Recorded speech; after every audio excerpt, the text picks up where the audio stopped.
Mooi, hoi. Ik ben Wout Zielstra, ooit een van de sterkste, maar ik heb nu twee bijen van me. En dan ben ik heel trots op en dat wie mijn sportieve hechtepunt. Ik ben bijna Nederlands kampioen geworden. En wat zul je hem denken, waarin? Kogelstedt, beide. Famke en jongen, atletiek. En dat wie mijn hechtepunt van 2012. Mijn sportieve hechtepunt, dat wie ben er eigenlijk klaar.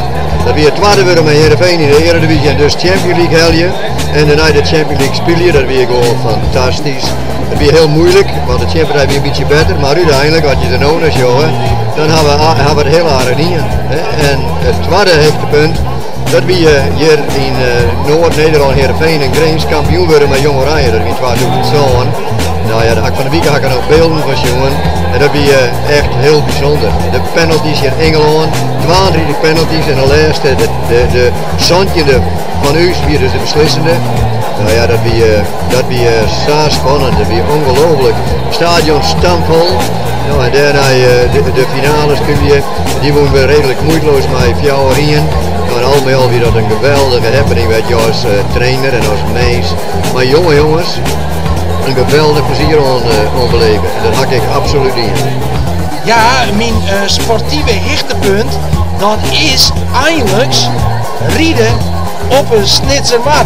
En dan krijg ik hier. Dus dat is echt geweldig. Bij frost in de lucht is het maar uit goed. En na de tijd lekker snet eten. Ja, mijn absolute hoogtepunt van het afgelopen jaar was natuurlijk wel de Olympische medaille van FC Zutphen. De schaatsmedaille is allemaal geweldig, maar ja, die hebben we wel vaker.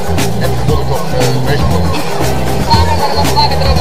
Hallo, ik zie voor de praatbeeld van Praat met Fries. Oh ja, ik ben hier in Sjen.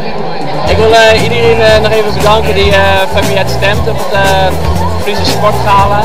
Ik ben sporter van het hier ben en dat is altijd heel bijzonder in Friesland zelf. Dus iedereen heel erg bedankt en tot de volgende keer.